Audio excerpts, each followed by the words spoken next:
All right, take three. And I'm not impressed that this is take three. This is pushing my day way, way out of. Yeah, I've been filming this for a little over an hour. So I'm going to do this again. I do everything in one take. It's the way I do things. It's just that's how it works. I have always found that my videos work better as one take, so I'm going to do that. Even though right now, everyone's kind of like, you should just edit something. No. Nope, I'm going to do it in one take. Do it live. That's the rule. So Vancouver Canucks. They've made the playoffs 27 out of 48 years, and we're into a team that has never won the Stanley Cup, right? 82 finals, yep. 94 finals, absolutely. 2011 finals, yep. 82 was a run of a team that wasn't a 500 team. They weren't supposed to be there. 94 was a team that was barely 500 and was buoyed by a trade at the trade deadline. If that trade doesn't happen, they don't go to the finals. 2011 was actually a really good team, which didn't quite have what they needed to defeat the Bruins in the finals. And that's as good as it gets for Vancouver. And this is the team that went without the playoffs from 97 to 2000 for 4 straight seasons. And now we're up to 4 straight seasons again. No playoffs. And the amount of patience Canucks fans have can be described as waning. However, considering what this team has been and for how long, and mediocrity has really been the name of the game with the Vancouver Canucks, we're kind of getting tired of waiting. And I say we as in myself as a fan since the early 80s. It's been long enough. That being said, let's get into the all-time leaders. Your all-time points leader is Henrik Sedin, 240 goals, 830 assists, 1,070 points. Daniel Sedin, 393 goals, 648 assists, 1,041 points. Marcus Naslund, 346 goals, 410 assists, 756 points. Trevor Linden, 318 goals, 415 assists, 733 points. Stan Smyl, 262 goals, 411 assists, 673 points. Thomas Gradin, 197 goals, 353 assists, 550 points. Pavel Bure, 254 goals, 224 assists, 478 points. Tony Tanti, very similar stat line, 250 goals, 220 assists, 470 points. Todd Bertuzzi, 188 goals, 261 assists, 449 points. And Don Lever rounds out the top 10, 186 goals, 221 assists, 407 points. If Alex Edler plays the next 2 years for Vancouver, he will be in the top 10. He'll bump Don Lever out. Wins, all-time leaders there. Roberto Luongo, the best goalie the Canucks have had, 252 wins. Kirk McLean, 211. Richard Brodeur, 126. Dan Cloutier, 109. And Jacob Markstrom, surprisingly, in the top 5 with 76. Coaching wins, LM Vigneault, 313. Mark Crawford, 246. Harry Neal, 142. Pat Quinn, 141. Willie Desjardins, who's right down there at the bottom, 109. Let me just move that a little bit. Nudge. There you see Willie Desjardins with 109. Okay, we'll move on. Captains, and it's a shorter list than some. 1970 through 74 is Orland Kurtenbach. 75-76, Andre Boudria. 76-77, Chris Odlofsson. From 77 through 79, it was Don Lever. From 79 to 82, it was Kevin McCarthy. 82 to 90 is Stan Smyl. 90-91, they had 3 captains. Dan Quinn, Doug Lidster, and Trevor Linden. Linden kept the captaincy after that right through till 97. 97 to 2000 was the Mark Messier years. 2000 to 2008, Marcus Naslund. 2008 to 2010, bafflingly Roberto Luongo, who couldn't have a captaincy on the front of his jersey, so he had the C painted into his helmet. It was really weird. His mask with the C was really weird. It was an odd time. And then from 2010 to 2018, Henrik Sedin is the captain. And anytime that somebody wants to talk to me about, Mike Gillis was great or really had great ideas, I would point to Luongo being captain and say that was the wrong idea. It was a very, very wrong idea. Top 10 draft picks, and this is where the Vancouver Canucks, honestly, they have a lot of them. A ton. Way more than they should. And to the point where I had to fan out and do 2 columns once I got below this level. 1970, drafting second. Could have drafted first, but a spin of the wheel gave that to Buffalo. They got Gilbert Perreault. Vancouver gets Dale Talon. And depending on who you ask, either Dale Talon just wasn't that great, or the Canucks, their development system didn't work with him. One or the other. 1971, drafting third, Jocelyn Guervement was drafted at third. 1972, also drafting third, Don Lever. 1973, again drafting third, Dennis Vervegert, and drafting ninth, Bob Daly. Vancouver's never had the number one draft pick. For as bad as they were in the 80s and for as bad as they've been for the last while, they just don't get the number one draft pick. 1975, drafting 10th, Rick Blight. 1977, drafting 4th, Jerry Gillis. 1978, drafting 4th, Builder Lego. 1979, drafting 5th, Rick Vive. Vive and Derlego, of course, well known for being Maple Leaf stars rather than Canuck stars. But we'll get to that when we get to the trade side of the board. Rick Lance was drafted 7th in 1980. 1981, drafting 10th, Garth Butcher. 1983, yes, they weren't in the top 10 in 1982. I assume they traded that draft pick. In 1983, they draft 9th, Cam Neely, who ends up becoming a Boston Bruins superstar. 1984, they draft J.J. Daigneault at 10. 1985, drafting 4th, they get Jim Sandlak. As much as I like Jim Sandlak, great guy, probably shouldn't have been drafted at 4th overall. Dan Woodley was drafted at 7th in 1986. They didn't draft in the top 10 in 87 because they traded that draft pick with Cam Neely. That's going to be coming up in the trade part of this as well. 1988, drafting 2nd, I should say, Trevor Linden. The number one draft pick that year was Mike Modano. So it hurts when the Canucks draft 2nd because the guy who goes first would have made a huge difference. 1989, drafting 8th, they draft Jason Herter. 1990, drafting 2nd, they draft Peter Nedved, who was supposed to be this big, huge superstar. Never hit those heights in Vancouver. Went on to have a really good career. I'm not going to say he didn't, but he never quite lived up to the hype. And again, drafted first that year was Owen Nolan. And drafted 5th that year was Jaromir Jagr. And in between was Primo and Ricci. So, the Canucks with Nedved, that would be a divorce at some point, not too long in the future. 1991, drafting 7th. They draft Alex Stoyanov. They would make up for that miss at the draft table with who they traded him for. 1997, so there's finally a break, right? 1997, drafting 10th, they get Brad Ferentz. 1998, drafting 4th, Brian Allen, who struggled with injuries tremendously early on in his career.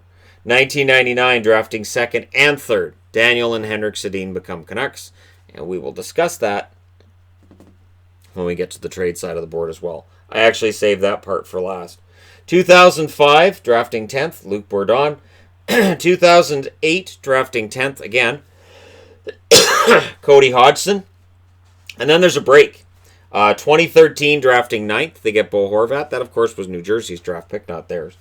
2014, drafting 6th, they get Jake Virtanen, who I still believe in him. On some level, I believe he'll never justify that number 6 draft pick. He can't. But I think he can be a 20-goal scorer and a useful top 9 forward.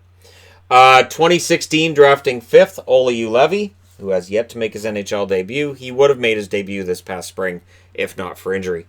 2017, drafting 5th, Elias Pettersson. 2018, drafting 7th, Quinn Hughes. 2019, drafting 10th, Vasily Podkolzin. If they draft in the top 10 this next season, that's sad. This has to stop. This is one of those things that we look at their history and we can say, wow, 1, 2, 3, 4, 5, 6, 7, 8, 9, 10, 11, 12, 13, 14, 15, 16, 17, 18, 19, 20, 21, 22, 23, 24, 25, 26, 27, 28, 20, 29 times in their history. And they're going into year 50. They've drafted in the top 10. It has to stop. This is why I'm fine with them trading a draft pick to get JT Miller that might end up becoming a pretty good player because I'm tired of drafting in the top 10. It's insane. And the number of top 10 draft picks that you can either look and see somebody who's just better or they just flat out flopped in that same draft class, enough. Enough is enough. This is why when people say, oh, we need to be patient and go through a proper rebuild, stop it. Just stop it. Now, getting into the trade side of things. where the Canucks haven't been patient. May 14th, 1973, Vancouver acquires Jerry Korab and Gary Smith. So King Kong Korab and Suitcase Smith, two of the best nicknames in hockey, in exchange for Chicago getting Dale Talon. And they would deal with Chicago a lot, and they win this trade. Gary Smith, the starting goaltender for Vancouver, and Dale Talon needed to move on. December 27th, 1973, Vancouver gets John Gould and Tracy Pratt. Buffalo gets Jerry Korab. So, you're welcome, Buffalo. We handed him off to you. We didn't have him for very long. August 23rd, 1976, Vancouver gets Cesar Maniago. Minnesota gets Gary Smith. And, of course, Smith got very frustrated with the Vancouver Canucks. And that was it. He was out. November 4th, 1977, Vancouver gets Pitt Martin. And in exchange, they give Chicago future considerations, which become Murray Bannerman, who was a pretty good goaltender in the early 80s. Not that Vancouver was struggling to find goaltenders in the early 80s. June 16th, 1978, Vancouver gets Thomas Gradin. Chicago gets a 1980 second-round pick, which became Steve Ludzik. So again, a lot of trades between Vancouver and Chicago. They're getting along pretty well at this point. That would erode once the team started meeting in the playoffs in the 90s and the 2000s. And Chicago owned them. December 29th, 1978, Vancouver gets Drew Callender and Kevin McCarthy, who would be a captain. And Dennis Vervegert went to Philadelphia, which means that they're able to turn a couple of losses at the draft table, and they're able to turn them into actually pretty decent players for them. Although, as I've said, this was a team that struggled to even get to being 500 or relevant for over a decade. February 8th, 1980, Vancouver gets Darcy Rhoda and Ivan Boldarev. The Flames get Don Lever and Brad Smith. Big victory for the Vancouver Canucks on this one, which they would then not be able to revel in, because 10 days later, February 18th of 1980, they get Jerry Butler and Tiger Williams. Toronto gets Bill Derlego and Rick Vive. Love Tiger Williams. That's a lopsided trade in favor of Toronto. Rick Vive would be the first 50-goal scorer for Toronto. Vancouver wouldn't have their first 50-goal scorer until Pavel Bure came along. October 6th, 1980, Vancouver gets Richard Brodeur and a 1981 fifth-round pick, which became Mo LeMay.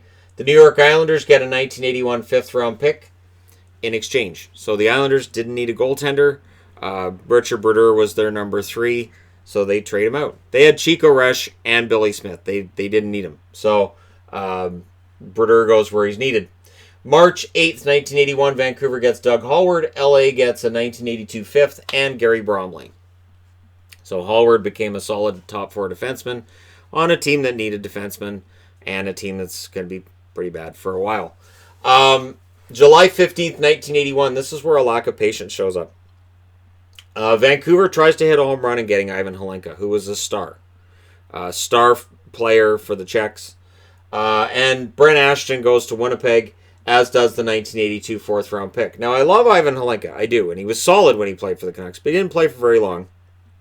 And he was definitely not in his prime when he got to Vancouver, whereas Brent Ashton played for quite a while after that. So that was kind of a lack of foresight by the Vancouver Canucks with that deal. March 9th, 1982, Vancouver gets Tony Curry, Rick Hines, Jim Nill, and a 1982 fourth. Glenn Hanlon went to St. Louis. So this is setting up the team that would go on that run to the Stanley Cup Final. Tony Curry would be on there. Jim Nill, Rick Hines was the backup, and then he got sent back to St. Louis that following summer for cash. January 6th, 1983, Vancouver gets Tony Tanti. Chicago gets Kurt Fraser. Chicago trying to get a little tougher, and Tony Tanti would be the first 40-goal scorer for the Vancouver Canucks. He's in their top 10. Excellent player for them while he was there, but very often the only goal scorer they had. February 4th, 1983, if you've ever wondered when John Garrett became a Canuck fan, it's here. He's traded to the Canucks in exchange for Anders Eldebrink going to Quebec. And Eldebrink had one of the most fun names to say ever. Just right up there with Andy Schliebner on the Canucks at the time. June 21st, 1984, Vancouver gets Al McAdam. Minnesota gets a player to be named later who would become Harold Snepps. Snepps was a beloved figure who would end up getting moved out by Vancouver twice. June 6, 1986, Vancouver gets Barry Peterson. Boston gets Cam Neely and a 1987 first-round pick, which became Glenn Wesley. It would have been situated right in there, and Glenn Wesley would have been exactly what the Canucks needed at the time. That's what made it even worse. And again, Barry Peterson got a lot of hate from Canuck fans over the years, but he didn't really deserve it. He had a couple of pretty good seasons at the start. He wasn't Cam Neely. Nobody's Cam Neely. December 2nd, 1986, Vancouver gets Jim Benning. Yes, that Jim Benning. As well as Dan Hodgson in exchange for Toronto getting Rick Lanz. And Benning played decently for Vancouver. A couple of good years in there. And now he's their general manager. So that's where that all starts. September 15th, 1987, Vancouver gets Greg Adams, Kirk McLean, and a 1988 second-round pick. New Jersey gets Patrick Sundstrom, a 1988 second, and a fourth-round draft pick. So this trade, Patrick Sundstrom was a guy that I liked very, very much. That being said, Greg Adams and Kirk McLean, pretty good guys for the Canucks. Pretty important players for a long time. Adams was one of the better goal scorers the Canucks had during that run. September 6, 1988, Vancouver gets Steve Bozek and Paul Reinhart. Calgary gets a 1989 third-round pick. So Calgary just trying to make room on the roster. Reinhart had been struggling with injuries, and there wasn't any idea of how much longer he'd play, but it probably wouldn't be for very long. He had a couple of good years with Vancouver. Absolutely loved his work in 88-89, and he was a big part of that team that pushed Calgary right to the brink in 89 and almost took them out. And then the Flames went on to win the Cup. So Canuck fans could say, yeah, well, we gave them the hardest time. So technically, we were right there. We could have been Stanley Cup champions, but don't do that. Don't be those fans. It just looks sad in retrospect. January 8th, 1990, Vancouver gets Dave Capuano, Andrew McBain, and Dan Quinn. Pittsburgh gets Rod Buskus, Barry Peterson, and Tony Tanti. So Tanti, their first 40 goal scorer. Peterson, the guy that they got for Cam Neely. They're both out to Pittsburgh. And they got back Capuano. I liked Capuano. McBain didn't stick around for very long. And then Dan Quinn gets packaged and moved not very long after that. March 6, 1990, Vancouver gets Jyrki Lumme. Montreal gets a 1991 second-round pick. Lumme was not necessary for Montreal. They had extra defensemen. And so Vancouver, who didn't, took Lumme. And it was a huge win for the Vancouver Canucks to get Jyrki Lumme. January 16th, 1991, Vancouver gets a 1992 second-round pick, which became Mike Pekka, and Boston gets Petri Skriko. So in this case, Vancouver wins that trade. And at the time, Skriko was winding down. Once his scoring was gone, he wasn't in the league for much longer after that. March 5th, 1991, here's the big one. Vancouver gets Jeff Courtnall, Robert Dirk, Sergio Momesso, Cliff Ronning in a 1992 fifth. St. Louis gets Garth Butcher and Dan Quinn. St. Louis was trying to hit a home run in getting Quinn, the guy they thought they needed down the middle, and Butcher, the toughness they thought they needed on the blue line, and they gave up their depth to get it. And Vancouver said thanks for the depth, and these guys would help that team turn themselves around the following year. The record of the Canucks didn't get a lot better with them in the lineup. It really didn't. So at the end of the season, it didn't really look like they were any better, but you got a feeling things were going to be different the following year. The problem was we'd been saying that for years. It's going to be different, it's going to be different, to the point where when I, as a fan, said, I think they're going to be good in 91, 92, a lot of my friends said, yeah, that's not going to happen. They're the Canucks. They're just never going to be any good. So when I start hearing some of those same things now, I go, I've heard it before. June 22nd, 1991, Vancouver gets Dave Babich. Minnesota gets Tom Kurvers. This was a three-way deal. I think Didick was the one that went to the Islanders in this one. I think this was a three-way trade. And solid in that Dave Babich, who had injury problems and whatnot, goes to Vancouver and just, it works. Absolutely, it works. He clicks there. Fantastic player for Vancouver. March 22nd, 1993, Vancouver gets Murray Craven and a 1993 third, fifth, which would become Scotty Walker. Hartford gets Robert Cron, Jim Sandlak, and a 1993 third, which became Marek Malik. Cron was one of those guys who, 20 goal scorer at his best, but you got the feeling there could have been more there. It just never really quite materialized. I was kind of upset at the time they traded him, but Murray Craven was a big pickup. Then there's the one that people might forget, June 20th, 1993, right before the expansion draft. They don't want to lose Kay Whitmore. The Vancouver Canucks desperately want to keep Kay Whitmore, and they know Anaheim kind of wants Whitmore. So they acquired John Van Beesbrook from the Rangers for futures, which became Doug Lidster. And it was bewildering to me because Van Beesbrook was the best of the three goalies that the Canucks had, including McLean. No offense to McLean, but Beezer was fantastic. And the problem with that was Beezer didn't want to be a Canuck. So, yes, he was technically Canucks property, but that was just for expansion. If Florida hadn't picked him, if Kay Whitmore had been picked up by Anaheim, Van Beesbrook would have got moved again during the summer. But, yeah, it was weird. It was a really strange thing that the Canucks picked up a goaltender that was a pretty darn good goaltender, and then he goes to Florida. I still bewildered by that. And, of course, Lidster would go to the Rangers, the team that would beat the Canucks in the Stanley Cup Finals in '94, a year later. So that kind of sucked. That part of it kind of sucked. Moving along. March 21st, 1994. St. Louis signs away Peter Nedved. So, as a result, Craig Janney's your award. Craig Janney's like, I'm not going to Vancouver. I'm not doing it. And I'd never been a Craig Janney fan anyways.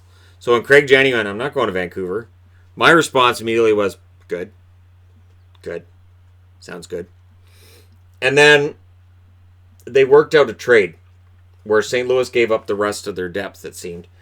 Jeff Brown, Brett Hedican, and Nathan Lafayette. Lafayette became the number 4 center. Hedican and Brown immediately turned that defense around for Vancouver. Vancouver does not make that run to the finals without Jeff Brown on the blue line.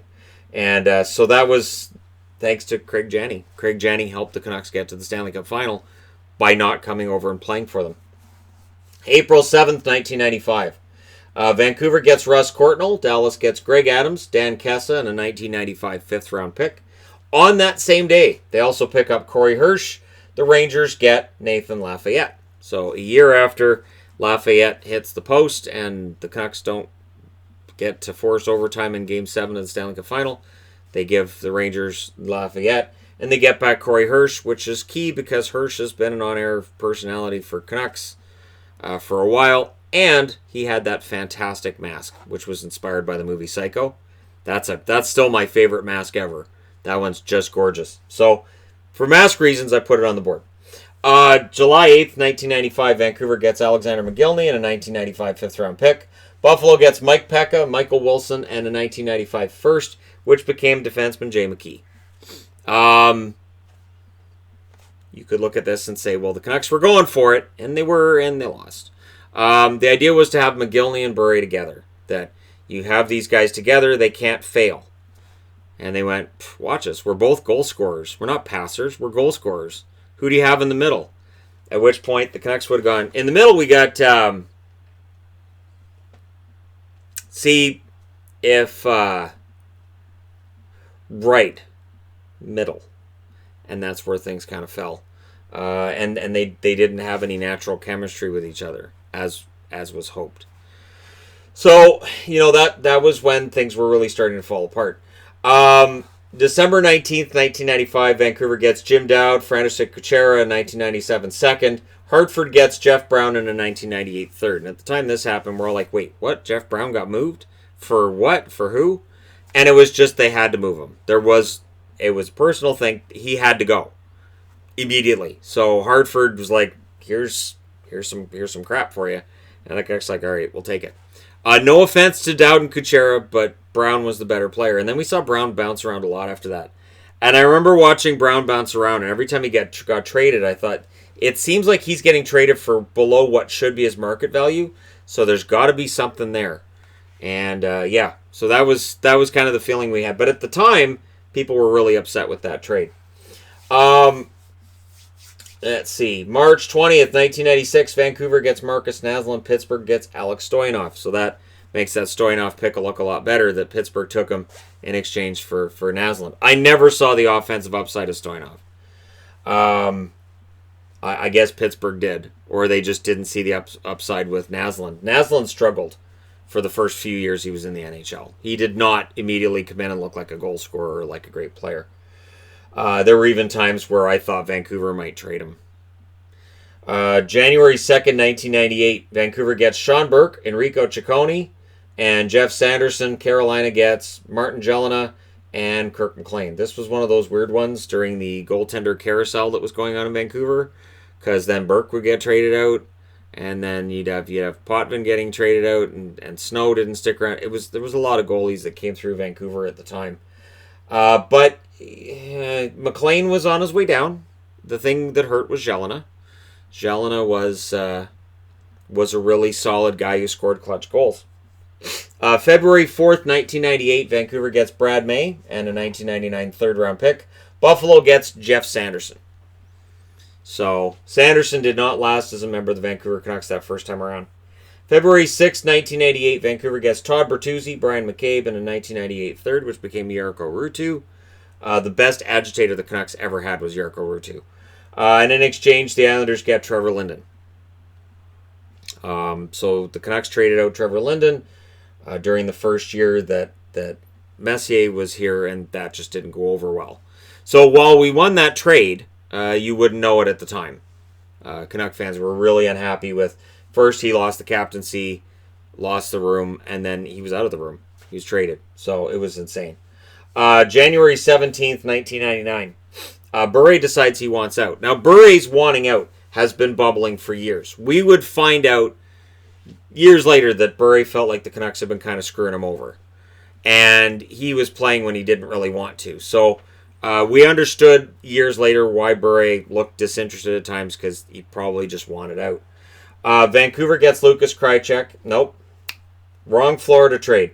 Mike Brown, Dave Gagne, Ed Jovanovski, Kevin Weeks, and a 2000 first-round draft pick are acquired by the Vancouver Canucks.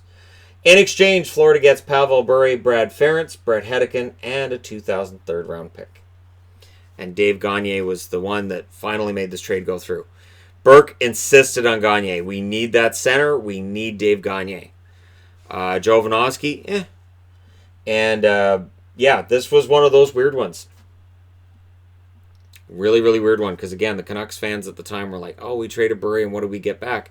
And Jovanovski was fantastic. Probably, if I'm going to rate greatest defenseman I've ever seen in a Vancouver jersey, Jovanovski, I would say you can make the argument he was the best. You can make that argument. You can also make arguments regarding other defensemen, and that would be a fun debate to have, but I would lean towards Jovanovski as having been the best that the Canucks ever had. All right, March 14th, 2000, Vancouver gets Brendan Morrison and Dennis Peterson. New Jersey gets Alex McGillney. McGillney went on and won a Stanley Cup that year, which made Canuck fans angry. They were like, look, see, he goes somewhere else and he wins the Stanley Cup. Meanwhile, we got Brendan Morrison, who would turn out to be a pretty important part of the Canucks going forward. November 10th, 2001, I should say. Trevor Linden's acquired from the Canucks, or by the Canucks. So they get him back 3 years later. Along with a 2002 second, Washington gets a 2002 first and a 2003 third, which became Zach Stortini.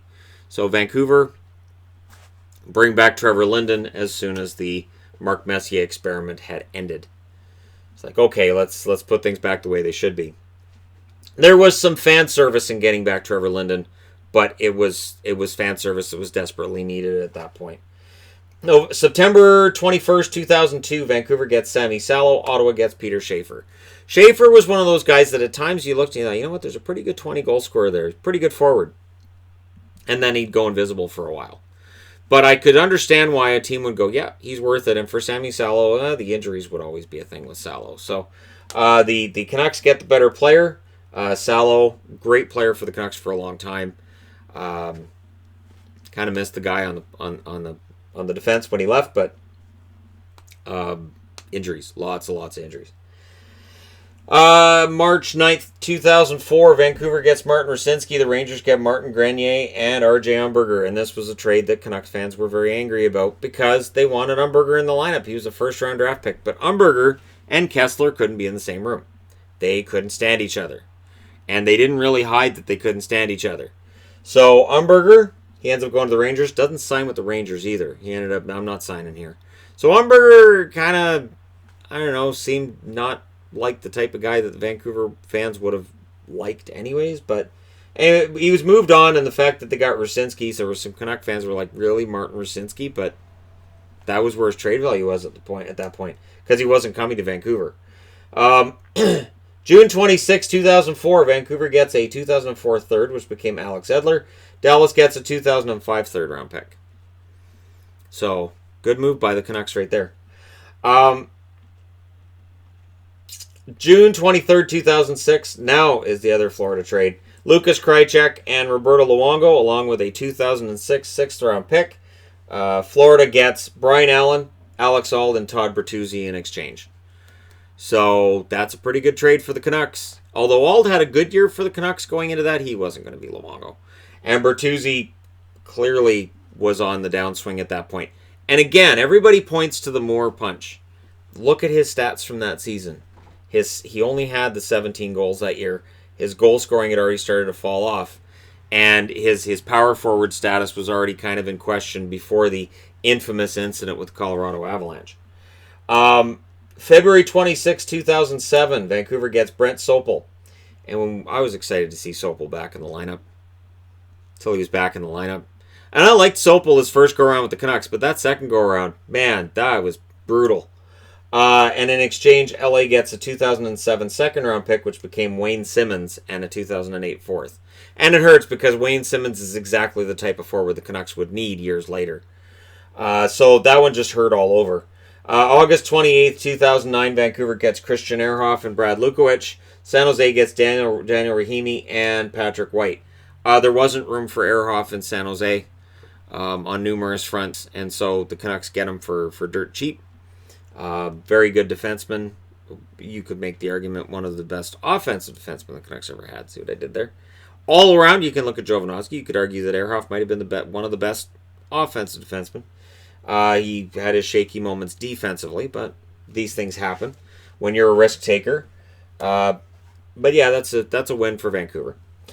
June 25th, 2010, a trade that Canuck fans just railed about for years. Keith Ballard and Victor Oreskovich join the Canucks. Florida gets Steve Bernier, Michael Grabner, and a 2010 first-round pick, which became Quentin Howden.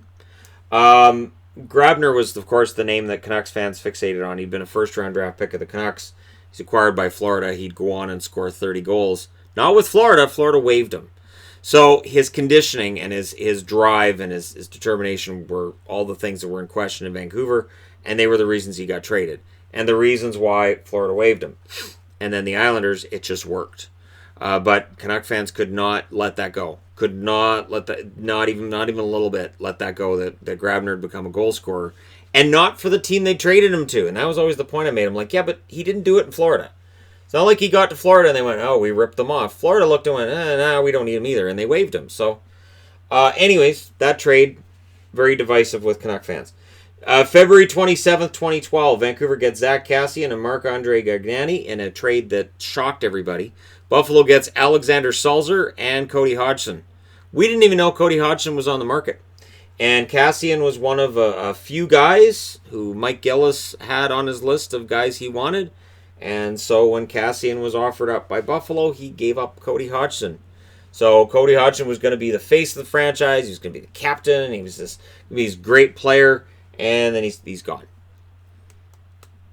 And of course, he never really quite became that in Buffalo either. He had a couple of decent seasons, but again, without the sheltered minutes that he was playing in Vancouver under Alain Vigneault, there were some weaknesses in his game that showed up. June 20th, 2013, in a trade that again made everybody gasp in Canuck land. The New Jersey Devils took Corey Schneider, and Vancouver got the number 1 draft pick, which became Bo Horvat. The most memorable thing for me about that is Gary Bettman going up to the microphone and the crowd all booing him in New Jersey and him saying, "You're going to want to hear this," and then announcing the trade for the Devils, which did seem to cause everybody to go, "Oh, wow," and there were some cheers. But for Canuck fans, not much cheering because Schneider wasn't supposed to be the goalie that we traded. It was supposed to be Luongo, not Schneider, and it was Schneider who went, meaning you had to then go to Luongo and go, "Hey, do you want to stick around? Because if you don't, we don't have a goalie." Just ridiculous. March 4th, 2014, less than a year later, they went from having Luongo and Schneider to having neither. It was crazy. As Jacob Markstrom and Sean Mathias were acquired by the Canucks in exchange for Roberto Luongo and Stephen Anthony going to Florida. Mathias was supposed to be a really solid number 3 center. It didn't work out in Vancouver. And Markstrom, Pretty solid pickup right there, to be honest. And a player who at one point was put on waivers and cleared waivers. Because not Mike, it was actually Jim Benning. Benning put him on waivers at the start of training camp, knowing if he put him on waivers at the end of training camp, somebody would take him. But because of the start of training camp, you're not really sure who's going to make your team yet. You're not picking up another goalie from somebody else. So it was a brilliant move by the Canucks. And you don't hear that said very often. But it was a smart move. Markstrom got the development he needed, and now he's a decent number one goaltender in the NHL. June 27, 2014, Vancouver gets Luca Spiza, Nick Bonino, a 2014 first, which became Jared McCann, and a third. The Anaheim Ducks get a Ryan Kessler, just one Ryan Kessler. I don't know why I said a Ryan Kessler. It's the Ryan Kessler, and a 2015 third. And Canuck fans got mad at the time. I remember thinking that's not bad because Ryan Kessler basically said, "I'm going to the Ducks." Okay, well, we're trying to trade you. What if we work out a deal with somebody else? I'm going to the Ducks. So they really had a gun to their head. There wasn't really much choice but to trade him to the Ducks. So the fact they got back Bonino, who was decent, he wasn't Kessler, but he was decent. I thought that was important. And getting back that first round draft pick was nice too. Jared McCann was I thought at the time a steal. So I was a decent fan of that deal. And Kessler had to go. March 2nd, 2015, Sven Berchi was acquired by the Canucks in exchange for a 2015 second. This is where the lack of patience sometimes shows up. So Berchi comes in. Rasmus Andersson is that pick. Rasmus Andersson would look fantastic on the Canucks blue line. Just throwing that out there. And I've come around on Berchi a little bit, although now with the concussion history with Berchi, I'm concerned about his career, but we'll see. July 28th, 2015, Vancouver gets Brandon Sutter.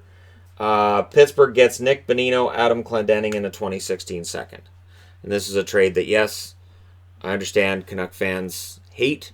Nick Bonino went on and won Stanley Cup, of course, with Pittsburgh, and was a relatively visible part of that. And when they brought in Brandon Sutter, the most baffling part to me was when they were like, we envision him as a number 2 center. And thinking, he has never once shown that he's a number 2 center in the NHL. I'm all for pumping a guy's tires and talking him up and talking about how great he could be. But I thought that was really weird because Brandon Sutter didn't look like a number 2 center in the NHL. So this was right around where I couldn't stand Jim Benning. This is around that time where Jim Benning, no. I was really against Jim Benning. And then there was this deal, May 25th, 2016, where Vancouver gets Eric Goodbranson and a 2016 fifth round pick. Florida gets Jared McCann, a 2016 second, and a fourth. I hated that trade at the time. Still, in looking back, I'm not a huge fan of that trade. I think that there are definitely players I would rather have got than Goodbranson. But at the same time, there were people at the time that thought the Canucks robbed Florida. That felt like Goodbranson being traded by Florida was crazy. What's Florida thinking? Goodbranson's a good guy in the locker room. He's popular. And they couldn't understand what Florida was thinking. So that's right around where my anger with management was its strongest. It has waned since then. That being said, February 26, 2018, I have to have this on here. On trade deadline day, UC Jokinen and Tyler Mott are acquired by the Canucks for Thomas Vanek. So it had been built up that Vanek was going to get traded by the Canucks, and I thought, well, we'll see what they get back. And Jokinen had been waived numerous times. They could have picked him up on waivers for nothing. And Mott, who at the time was kind of a middling AHL, kind of NHL type, I couldn't figure out what was going on here because Vanek was kind of the one piece they had to play at the deadline. And I thought, if you can't get anything back, you might as well keep him and look at extending him during the summer. And then the word back was bodies. And what I remember was, while I was freaking out, guys at Sportsnet kind of reacting like, that's it. And you could see them kind of looking through their phones and looking through paperwork like, that's it. We've been waiting on a Vanek trade, and that's all they got. So that's how I felt. Now, since then, Mott has definitely been a decent fourth-line presence for the Canucks. He's a good number 13 guy overall. He's never going to be a goal scorer, but he's been a decent character guy. So I've definitely tempered my temper on that one. December 3rd, 2018, Vancouver gets Josh Levo from Toronto for Michael Carcone. And this was a nice move. This was a nice move by Kyle Dubas, in that if he couldn't get Josh Levo a regular spot in the lineup, he had agreed to trade him. So he did exactly that. Can't guarantee you a spot, Josh. I'm moving you to a place where you can play. And he went to Vancouver. So I appreciate Toronto trading him to Vancouver for a guy that wasn't going to play for Vancouver anyways in Carcone. And, no offense to Carcone. But again, he doesn't have the NHL upside of a Josh Levo. So yeah, that was a good deal. And then February 25th, 2019, Vancouver gets Tanner Pearson in exchange for Pittsburgh taking Eric Goodbranson and his contract. Yeah. I never thought anybody would take Eric Goodbranson's contract. I thought that was kind of unmovable. So, Tanner Pearson, who was decent for the Canucks after the deadline, I thought he played well. If he remains with the Canucks right into this season, I have no problem with that. I think he can score 20, which isn't fantastic, but it's not bad. And while people may talk about his cap hit being too high, that's fine. But still getting out from under Goodbranson's contract felt pretty good. June 22nd, 2019, in a trade that we're going to be talking about for a long time. JT Miller is acquired by the Canucks in exchange for Marek Mazanich, who never played for the Canucks, and he came in a trade that I don't have on the board that was just ridiculous. It shouldn't have had to happen, but it had to because of other mistake that was made by Benning. 2019 third-round pick and either the 2020 or 2021 first-round pick. So, if the Canucks miss the playoffs this year, that's a 2021 draft pick. And then that 2021 first is not lottery protected. But if you look over here at this side of the board, I am tired of the Canucks drafting the top 10. I want to see something done to move up. JT Miller, he doesn't guarantee you a playoff spot. Tyler Myers doesn't guarantee you a playoff spot. I'm not crazy. But at least they're making some moves and they're bringing players in. And maybe we won't see a bunch more top 10 draft picks over the next few years. That would be nice. So, we'll see if we're discussing that trade in 2 years and saying what a huge mistake it was or whatever. But again, even though they gave Benning a huge extension, I would think that if that 2021 first ends up being like a top 5 pick, and if they pick top 5 in 2020, I still think he's gone. The extension is fine, but there have been plenty of coaches and GMs given extensions that teams don't honor. So, we'll see what that does. This is the trade right here that's kind of... that's the one Jim Benning's going to lay his hat on. Now, going back to the 1990 draft and how the Canucks got the Sedins. It is too tricky for me to just put it on the board in this form. Because basically Burke worked his magic. First, Brian McCabe and a 2000 first are sent to Chicago for the number 4 overall pick.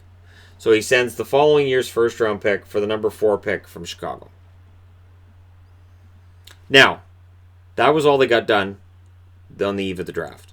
And Burke was worried. He was worried that they would have number 4 and number 2, and he'd come out with one of the Sedins, and he'd look like an idiot.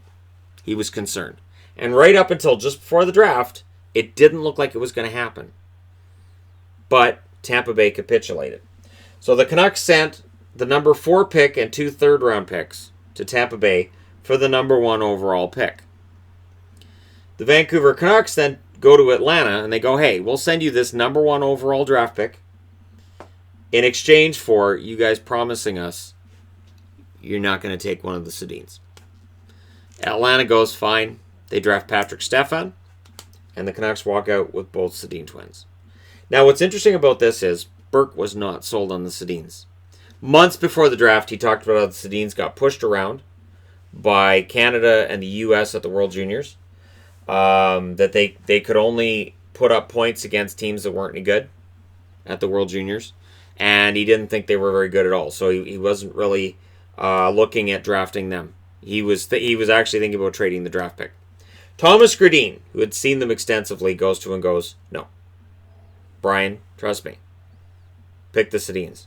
Thomas Gradin is one of the best scouts in the NHL. I'm convinced of that. Thomas Gradin, you look at some draft picks the Canucks have got, mid-late draft picks that have been really solid. Usually Thomas Gradin seems to be attached to these players. He convinced Burke to get both of them.